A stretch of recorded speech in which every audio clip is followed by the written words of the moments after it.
하나님 말씀 함께 나누겠습니다.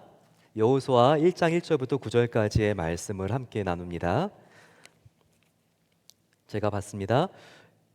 여호와의 종 모세가 죽은 후에 여호와께서 모세의 수종자 눈의 아들 여호수아에게 말씀하여 이르시되 내 종 모세가 죽었으니 이제 너는 이 모든 백성과 더불어 일어나 이 요단을 건너 내가 그들 곧 이스라엘 자손에게 주는 그 땅으로 가라.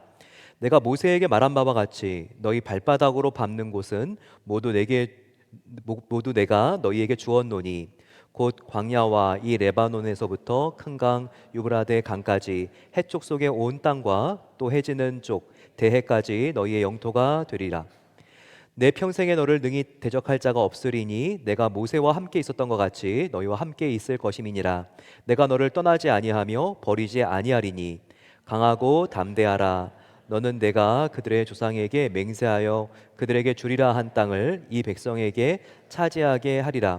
오직 강하고 극히 담대하여 나의 종 모세가 내게 명령한 그 율법을 다 지켜 행하고 우로나 좌로나 치우치지 말라. 그리하면 어디로 가든지 형통하리니 이 율법책을 내 입에서 떠나지 말게 하며 주야로 그것을 묵상하여 그 안에 기록된 대로 다 지켜 행하라. 그리하면 내 길이 평탄하게 될 것이며 내가 형통하리라. 함께 봤습니다. 내가 내게 명령한 것이 아니냐? 강하고 담대하라. 두려워하지 말며 놀라지 말라.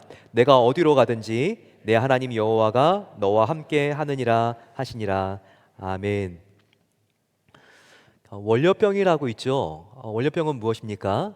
영미권에서는 블루 먼데이라고 합니다. 정말 이틀 동안 토요일 주일을 쉬고 나면 월요일 날 두려워지고 왠지 피로감이 더 이렇게 가중되는 그런 증세를 말합니다. 자료에 따르면 정말 월요병이 월요병인 것 같아요. 보게 되면 이날 가장 자살률도 높고요. 그리고 하트 어택 같은 스트레스로 인한 심장 질환 사고가 가장 많이 일어난다고 합니다. 업무 효율이 영국에서는 이 월요일 날 다른 요일들보다 50% 정도 밖에 나지 않는다는 연구 결과도 있었습니다. 그러나 바스커빌이라고 하는 심리학자는요, 특별히 각 요일마다 자기만의 수식어를 붙여서 인사말을 사용했습니다. 행복한 월요일, 복된 화요일, 즐거운 수요일, 유쾌한 목요일, 기분 좋은 금요일, 황홀한 토요일, 그리고 하늘의 기쁨으로 가득한 주일날, 이렇게 요일을 가지고 인사를 했습니다. 그랬더니 어떤 날만 의미가 있는 게 아니라 모든 요일, 모든 날이 다 기쁨이 넘치는 거예요. 우리가 이런 사실을 깨달을 때 환경과 상관없이 우리가 에브리데이, 매일매일 기쁨에 넘치는 삶을 살아갈 수 있는 조건을 발견하게 됩니다. 정말 그렇지 않습니까? 나를 가장 사랑하시는 전지전능하신 하나님이 정말 나와 함께 하신다는 것, 이것을 알 때 어떤 실패도 어떠한 낙심도 문제가 될 것이 없습니다. 하나님의 사랑의 임재가 느껴진다면 어떤 상황 속에서도 우리는 참된 소망과 기쁨과 평화를 누릴 수 있는 것입니다. 특별히 이렇게 상황을 초월한 기쁨과 용기는요, 하나님께서 편애하시는 몇 사람들에게만 나타나는 현상이 아닙니다. 성경의 모든 인물이 차별 없이 살아계신 하나님을 만났을 때 일어나는 그 마음속의 변화라고 일컬을 수 있습니다. 우리가 지금 매주 하나님과 만난 믿음의 사람들의 이야기를 나누고 있습니다. 아브라함의 일대기를 살펴봤고요. 그리고 또 지난주는 모세에 대하여 살펴봤습니다. 오늘은 여호수아가 어떻게 하나님을 만나고 그의 믿음이 변화되었는지, 그의 삶이 어떻게 달라졌는지 함께 배우기를 원합니다. 물론 한편의 설교로 우리가 여호수아의 일대기 전체를 볼 수는 없는 거죠.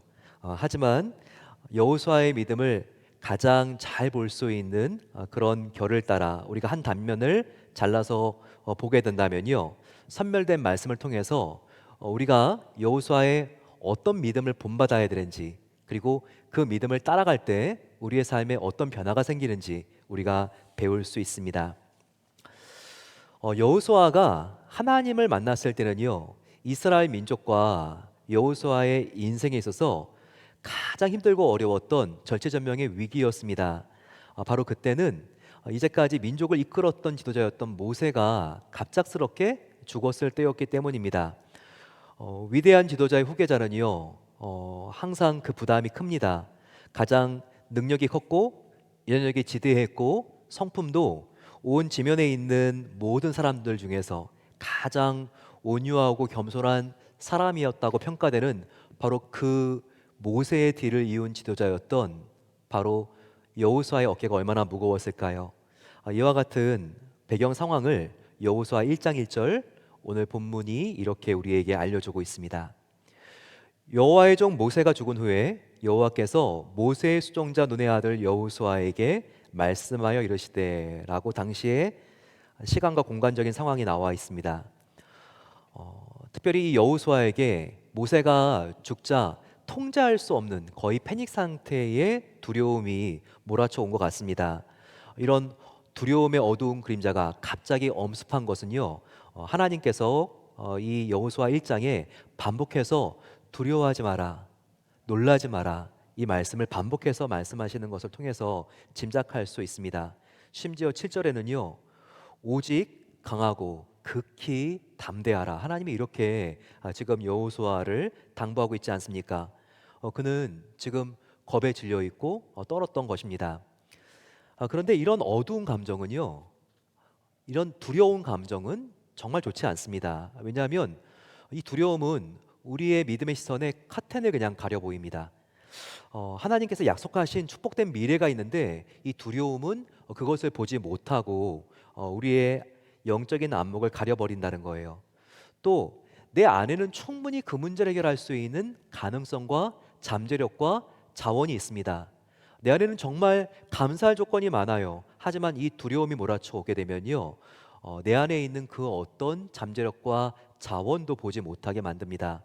그래서 우리 안에 잉태된 하나님의 축복과 비전이 있는데 이 두려움은 이와 같은 모든 축복과 또 하나님의 비전을 유산시켜 버린다는 겁니다. 바로 이런 고약한 장본인이 바로 두려움이라는 것입니다. 그러면 어떻게 해야 불안한 미래에 대한 겁과 두려움을 우리가 사라지게 할 수 있을까요? 그 방법은요, 정말 하나님을 만났을 때 가능합니다. 오늘 성경에서 하나님께서는요, 여호수아를 인격적으로 만나 주십니다. 지난 시간에 모세를 봤을 때도 모세가 하나님을 찾아간 것이 아니라고 했어요. 하나님이 모세를 찾아오셨습니다. 마찬가지로 하나님께서는 지금 겁에 질린 여호수아를 찾아가셨습니다. 우리도 여호수아처럼요, 하나님에 대해서 아는 것이 아니라 know about이 아니라 정말 살아계신 하나님을 만나고 인격적으로 체험할 때 두려움이 사라진다는 것을 알아야 합니다. 접근과 접촉이 다르다는 거 아시죠? 접근은 가까이 가는 것이지만 연결되지 않는 것입니다. 하지만 접촉은요, 가까이 다가가서 닿고 터치하고 연결되는 것이죠. 이런 차이가 있습니다. 즉 저와 여러분들은요, 하나님께 접근만 해서는 안 됩니다. 하나님께 가까이 가지만 그 주변, 하나님 주변만 빙빙 돌면 안 된다는 거예요. 우리는 말씀과 살아있는 기도를 통해서 그분과 접근이 아니라 접촉될 때 모든 두려움과 염려는 사라질 수 있는 것입니다. 오늘 여호수아를 만난 하나님께서는요, 결국 여호수아가 하나님을 전심으로 따랐을 때 승리한다는 것을 리마인드 시켜주시고 상기시켜 주십니다. 저와 여러분들 지금 두려운 일이 있나요? 그럴 때 하나님께서 저와 여러분들에게 하셨던 승리의 약속을 계속 떠올리고 리마인드하고 상기할 수 있어야 합니다. 하나님은 여호수아의 두려움을 사라지게 하기 위해서 과거에 하나님께서 여호수아에게 했던 말씀을 계속해서 리마인드 시켜주십니다. 2절과 3절을 보세요. 내 종 모세가 죽었으니 이제 너는 이 모든 백성과 더불어 일어나 이 요단을 건너 내가 그들 곧 이스라엘 자손에게 주는 그 땅으로 가라. 내가 모세에게 말한 것과 같이 너희 발바닥으로 밟는 곳은 모두 내가 너희에게 주었노니라고 되어 있습니다. 여호수아와 이스라엘이 정복해야 될 땅은 어떤 땅입니까? 그 땅은요, 장차 차지할 수 있을지 없을지도 모르는 미지의 불확실한 땅이 아니라는 거예요. 하나님께서 주시겠다고 약속한 바로 그 땅이라는 것입니다. 그래서 하나님의 약속을 믿고 순종하며 나아갈 때 발로 밟는 곳마다 내가 이미 너희에게 주었다라고 약속하신 말씀이 여기에 3절에 보이십니까? 미래형이 아니라 내가 이미 너희에게 주었노니 과거형으로 되어 있지 않습니까? 우리 인간의 눈으로는요, 승리는 아직 실현되지 않는 미래형입니다. 하지만 하나님의 눈으로 보게 되면요, 우리의 승리는 이미 실현된 과거형이라는 것을 우리가 주목해야 합니다.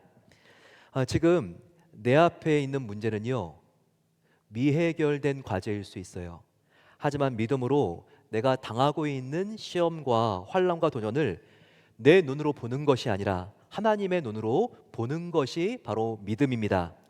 그러면 나의 눈으로는 미해결 과제를 하나님의 눈으로 해결된 과제로 볼 수 있습니다. 나의 눈으로는요, 아직 묶여 있는 문제를 하나님의 눈으로 풀어진 문제로 볼 수 있는 것이 믿음이라는 거예요.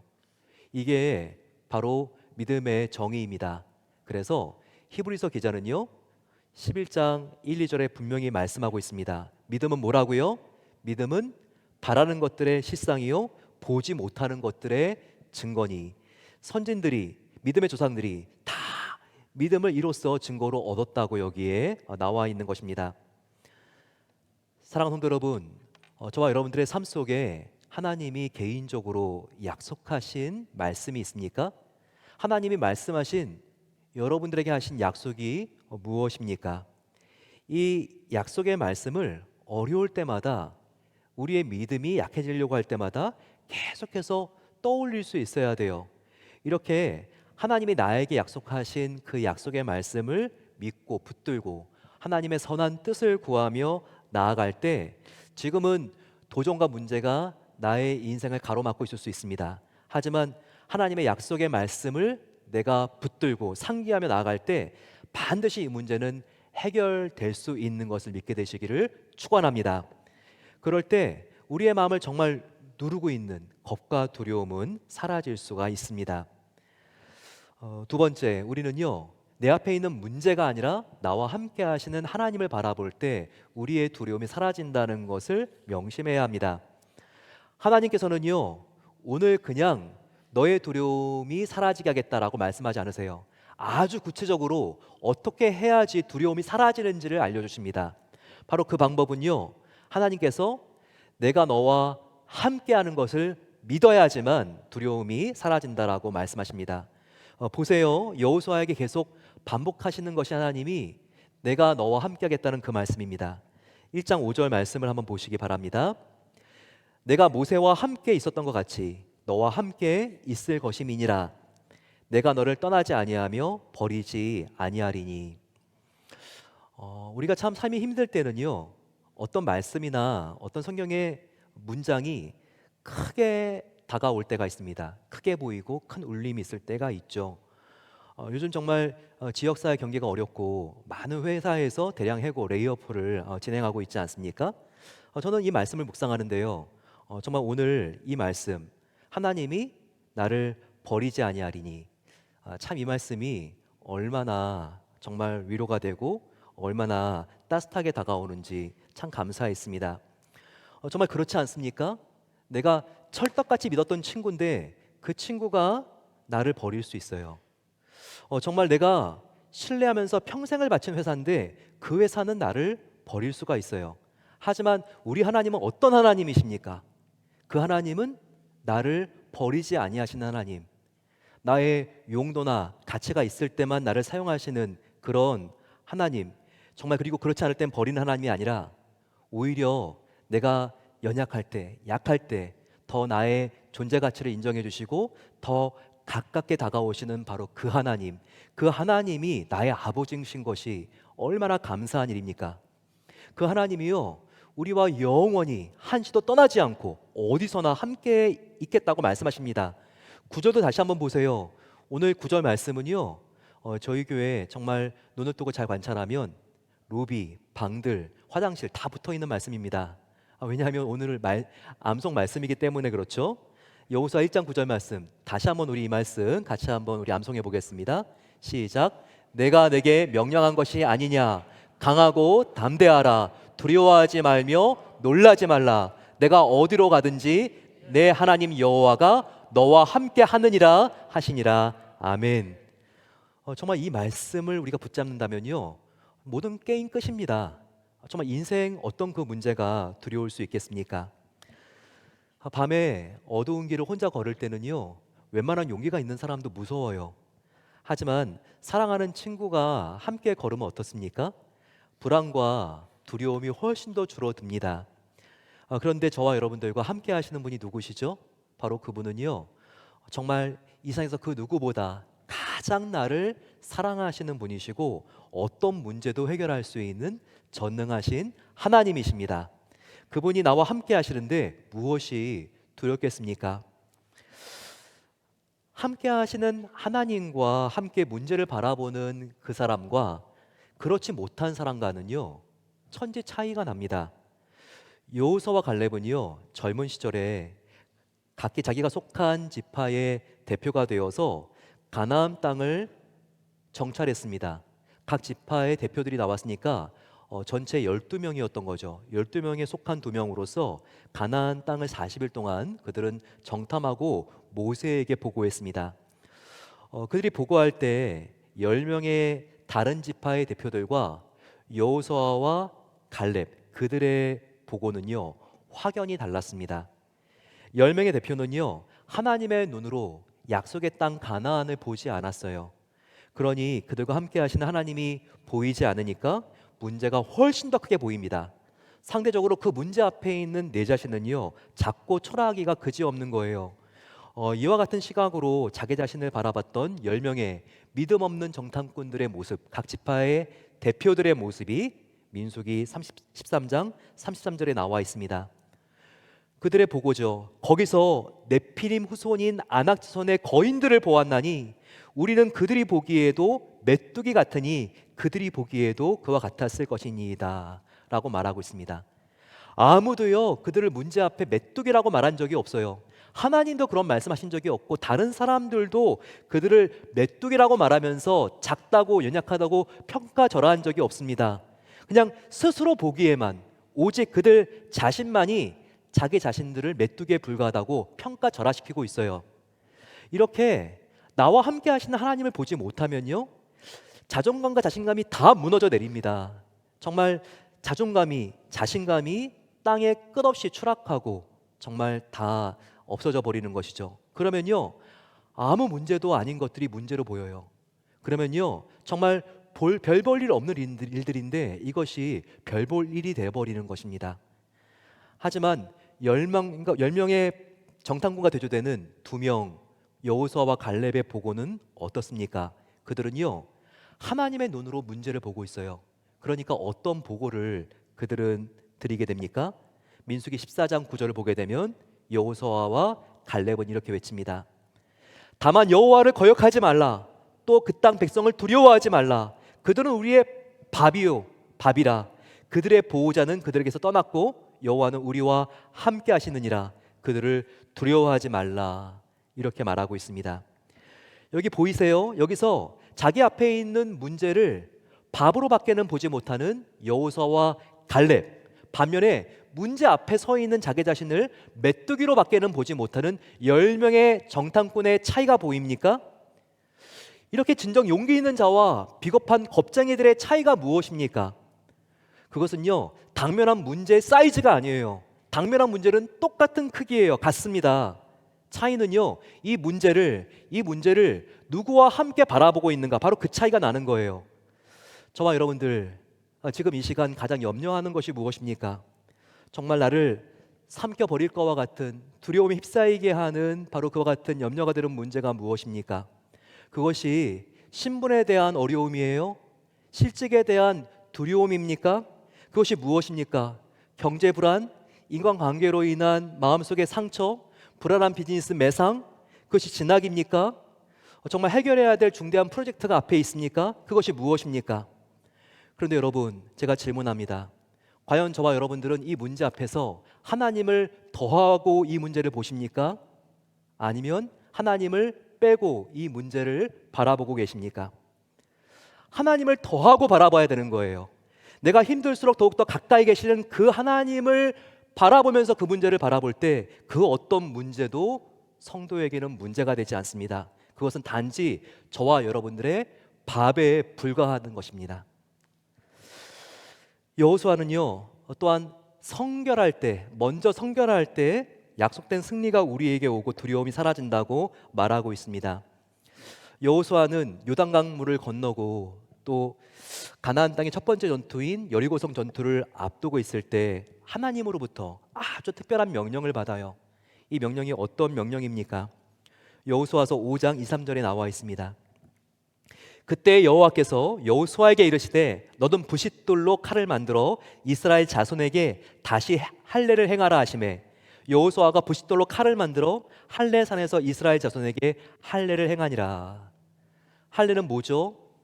지금의 세례가 구약시대 때는 할례였죠. 할례는요, 하나님의 언약 백성이라고 하는 증표로서 태어난 지 얼마 되지 않은 8일밖에 되지 않은 남자아이의 성기에 표피를 자르는 예식입니다. 지금 보게 되면요, 이스라엘의 1세대 부모 세대들은 이집트에 살면서 세례를 다 받았어요. 그들은 유대인들이었으니까요. 하지만 출애굽을 하고 그들은 이제 40년의 광야 생활을 하게 되었습니다. 부모 세대들은 서서히 죽어가더니 다 죽었어요. 이제는요, 자녀 세대들이 기성 세대가 돼버렸습니다. 하지만 그들은요, 정말 아침만 눈을 뜨면 이동해야 되는 유목 생활 같은 광야 생활에서 대부분 다 여유가 없어서 할례를 받지 못한 사람들이었습니다. 바로 그때 하나님께서는 너가 아직까지 할례를 받지 못한 사람들에게 할례를 다 행하게 해야 된다라고 여호수아에게 말했던 거예요. 하지만 그 당시에 그 장소에서 할례를 받는 것은요, 집단 자살 행위와 같았습니다. 왜 그랬을까요? 그 당시는 지금과 같이 의술이 발달하지 않았잖아요. 지금도 할례를 받게 되면요, 남자 같은 경우에는 며칠 동안 예리한 칼로 이렇게 수술을 받았는데도요, 정말 통증 때문에 일어날 수가 없습니다. 하지만 그 당시는요, 보여주는 바로 이와 같은 도도끼 같은 부싯돌 가지고 이것으로 살을 베야 됐으니까 얼마나 아팠을까요? 이것을 남자들 전체 몇십만 명이 함께 받으면요, 다 누워 있어야 됩니다. 실제로 우리가 창세기를 보게 되면요, 야곱의 아들 레위와 시므온이 할례를 받은 세겜 족속들을 몰래 기습을 하고 덮쳐서 학살하는 장면이 나와 있지 않습니까? 지금 그들은요, 최전방에 있어요. 지도를 보게 되면 요단강을 건넌 그들은요, 적군이 있는 그 여리고성 근처의 길갈 지역에서 그들은 할례를 받았습니다. 그러니까요, 이 할례를 받고 모두가 누워 있을 때 갑자기 여리고 족속이 덮치게 되면요, 꼼짝없이 모두 다 전멸할 수밖에 없었던 것입니다.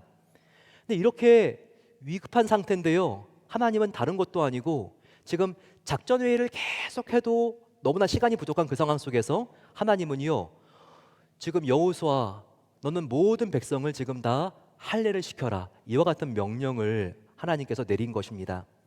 이것은 무엇을 의미할까요?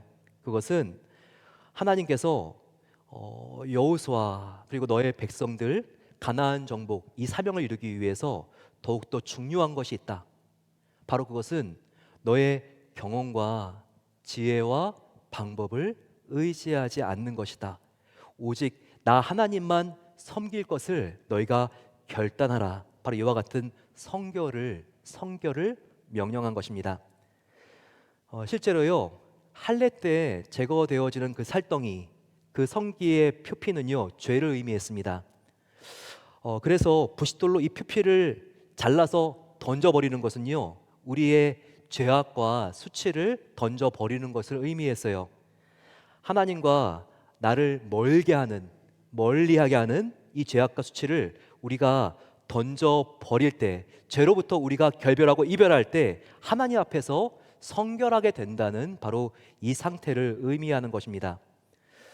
그래서 여기서 이스라엘 백성들이 할례를 행하는데요, 할례를 행한 장소를 바로 하나님께서는 길갈이라고 명칭하게 했습니다. 그 지역의 이름이 길갈인 것은요, 할례의 정신과 굉장히 긴밀한 관계가 있습니다. 여호수아 5장 9절이 그것을 우리에게 가르쳐 줍니다. 여호와께서 여호수아에게 이르시되 내가 오늘 애굽의 수치를 너희에게서 떠나게 하였다 하셨으므로 그곳 이름을 오늘까지 길갈이라고 하느니라. 길갈, 기르갈, 이 히브리어의 뜻이 무엇일까요? 이것은요, 굴러가다, 돌을 굴려 보내는 것을 말합니다. 돌 같은 나의 죄를요, 끌어안고 있는 것이 아니라, 내가 떠안고 있는 것이 아니라 언덕 위에서 굴을 굴려 버리듯이 내버리라는 것입니다. 바로 그것이 할례의 의미고 바로 할례를 행한 장소의 명칭이 되었다는 것이죠. 이는 할례를 행하였으므로 죄악이 나를 떠나는 것을 뜻합니다. 본문에서는요, 하나님이 이스라엘 백성들이 할례를 행함으로 애굽의 수치를 떠나게 했다는 이 표현이 나오죠. 애굽의 수치는 무엇입니까? 애굽에서 이스라엘 사람들이요 400년 동안 종살이를 한 것을 말해요. 바로 이것처럼 저와 여러분들은 죄의 노예가 되고 죄의 머슴이 되고 종이 되어서 정말 이 죄에 질질 끌려다니는 삶을 살았다는 거예요. 그런데 하나님께서는요, 내가 너에게 맡기는 이 중대한 일을 하기 위해서는 먼저 제일 중요한 것은 일이 아니라 나하고의 관계가 중요해. 바로 그것은 이제까지 너가 하려고 했던 모든 시도와 의지를 내려놓고 전적으로 너는 죄에 끌리는 삶이 아니라 나 하나님의 인도함을 받는 나의 사랑하는 아들과 딸이 되어야 된다. 이것을 하나님께서 분명히 하신 것입니다. 성결은 무엇입니까? 성결은 정말 그동안 내가 관성과 타성에 젖어서 내가 정말 내 마음대로 행했던 나의 뜻과 나의 생각을 내려놓고 하나님만 주인 삼아 걸어가겠다고 하는 결단입니다. 성결은 무엇입니까? 성결은요, 내가 세상 문제를 해결하기 위해서 내가 관행적으로 그리고 또한 관성적으로 행했던 모든 나의 깨와 계산과 편법과 나의 꼼수를 다 내려놓고 하나님께 항복하겠다는 선언이에요. 하나님께 완전히 무장해제하고 깨끗한 마음으로 오직 하나님의 말씀만 따르겠다고 하는 결단과 행함이 바로 성결이라는 것을 분명히 하고 있습니다. 하나님께서 여호수아와 이스라엘 백성들에게 할례를 행하고 그들이 성결하게 되었을 때 하나님은 여리고성을 이기게 하는 승리를 주십니다.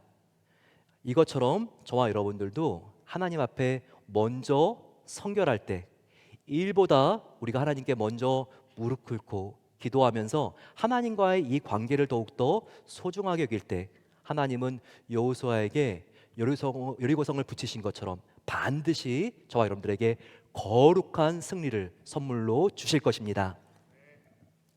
마지막으로 여호수아는요, 약속의 말씀을 온전히 믿고 따라갈 때 약속된 승리가 오게 되었습니다. 비전은 명사가 아니라 동사입니다. 하나님 말씀은요, 듣고 마는 것이 아니라 듣고 행동할 수 있을 때 놀라운 변화가 일어나는 것입니다. 정말 우리가 하나님께서 얼마나 오늘 1장 말씀에 하나님의 형통한 삶을 주시기 위한 조건으로서 말씀을 듣는 것뿐만 아니라 지켜 행하는 것이 중요한지 강조했는지를 우리가 봐야 합니다. 7절을 보세요. 여호수아야, 너는 오직 강하고 극히 담대하여 나의 종 모세가 내게 명령한 그 율법을 다 지켜 행하고 우로나 좌로나 치우치지 말라. 그리하면 어디로 가든지 형통하리니. 8절도 보시기 바랍니다. 이 말씀, 이 율법책을 내 입에서 떠나지 말게 하며 주야로 그것을 묵상하여 그 안에 기록된 대로 다 지켜 행하라. 그리하면 내 길이 평탄하게 될 것이며 내가 형통하리라. 단 말씀은 삼키고 쓴 말씀은 내뱉는 편식하는 신앙을 주의하라는 거예요.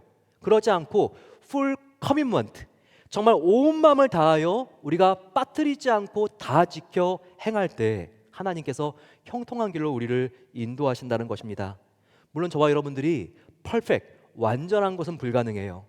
하지만 이런 연약함을 하나님께 맡기고 주님 나는 할 수 없사오니 성령님의 인도하심을 따라 내가 주님 하루하루 주님의 말씀을 붙들고 걸어가기를 소망합니다. 그러한 자에게 하나님께서 그 닫힌 길이 열리는 놀라운 형통의 길을 약속하시는 것입니다.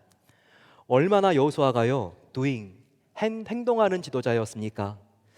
여호수아가 요단 강물을 가른 것은요 정말 천문거리는 강물 수위가 얕았을 때가 아니었어요.